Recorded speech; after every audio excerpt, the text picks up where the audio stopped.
Қырсық қылқалам. Ертегі.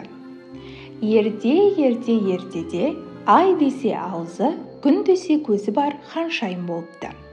Патшаның қызының сұлулығына қызықпаған жан болмапты. Сол үшін ол сарайдан ер бала болып киініп шығып, базарды, қарапайым адамдардың өмірін тамашалайды екен. Әр жолы патшалық тұрғындарының өмірін көрген сайын ол сарайға мынандай оймен оралатын. Адамдардың бәрінің бойында бір өнер бар.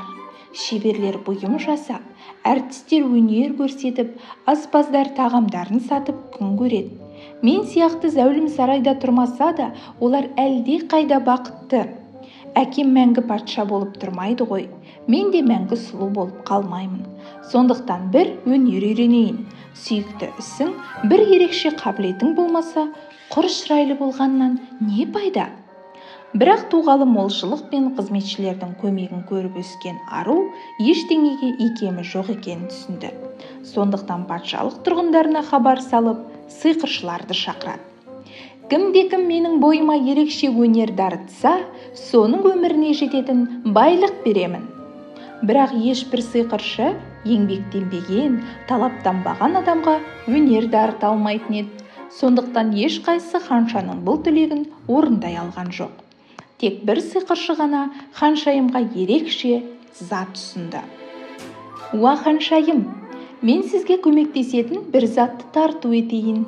Бұл сиқырлы қылқалам. Осы қылқаламмен 1001-ші сурет салған күні сіз нағыз кәсіпқой керемет суретшіге айналасыз. Бірақ бұл қалам өте қырсық. Мұнымен сурет салмаған күні ол ренжіп қалады. Сондықтан қолыңыздан келсе күнде бір нәрсе салуға тырысыңыз. Ал егер шабытыңыз болмаса, басқа суретшілердің жұмысын қарап, сурет өнері туралы кітап оқыңыз. Солай істесеңіз, қылқалам сізді кешіріп, қайта сурет салуды бастайды.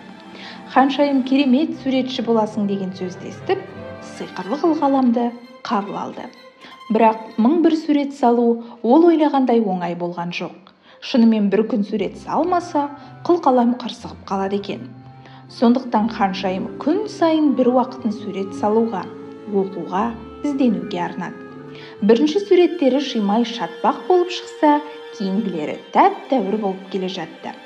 Ханшайым сиқырлы қылқаламмен сурет салып қоймай, түстерді үйлестіруді, келістіріп бояуды үйренді. Алғашқыда бір нәрсеге қарап қайталап салатын болса, қазір өз қиялындағы бейнені қағазға түсіре алатын деңгейге жетті. Сөйтіп күндердің бір күні 1001-ші сурет те дайын болды. Ханшайым уәде еткендей, қылқаламды сыйға тартқан сиқыршыны шақырып алып: «Рахмет сізге, сиқыршы. Мына қылқаламның арқасында мен нағыз суретшіге айналдым. Ең қиыны, ештеңе оқымай, ешқандай сурет салмай кетсем, қылқалам қырсығып, мен үнемі бір нәрсе үйреніп отыруға мәжбүр болдым. Сиқырыңыз үшін өміріңізге жететін сый-сияпатты табыс етейін». Бірақ сиқыршы былай деді: «Сіз үшін қуаныштымын, ханшайым. Сізге бір құпияны ашайын. Қолыңыздағы қылқалам ешқандай сиқырға ие емес. Бұл базарда сатылатын қарапайым қылқалам. Сіз 1001 сурет саламын деп күнде еңбектендіңіз. Үзбей ізденісте болдыңыз. Ал адам не нәрсеге ықыласын қойып, уақытылы айналысса, міндетті түрде нәтижесін көреді.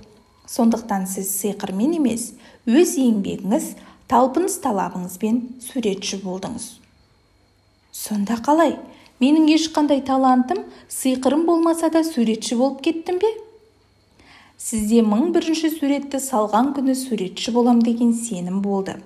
Бұл талант пен сиқырдан да күшті сезім», деді сиқыршы. «Рахмет саған, сиқыршы. Қалаған сыйыңды ал. Мен саған сонда да ризамын». Сиқыршының даналығына риза болған ару ат көлігін, бағалы бұйымдарын сыйлап шығарып салады. Содан бастап ел жұрт ханшаның сұлулығын емес, суретшілігін айтып жарысатын болды. Сүйіктісін тапқан ару суреттерін сатып, табысын балалардың өнерін қолдауға жұмсаған екен. Ғұмыр бойы ол сиқыршы берген қырсық қылқаламға алғыс айтып өтіпті.